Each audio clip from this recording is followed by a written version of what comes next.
અને આવો રૂડો અવસર હોય ને એટલે સૌથી પહેલા વડીલોના આશીર્વાદ લેવાય,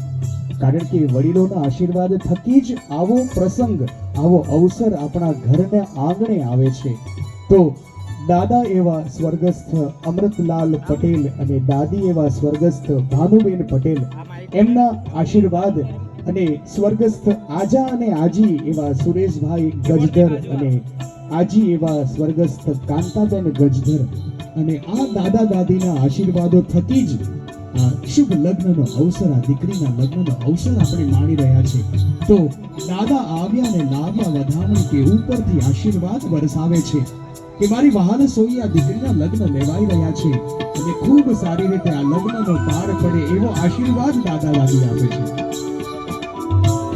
દાદા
અવસર હોય ને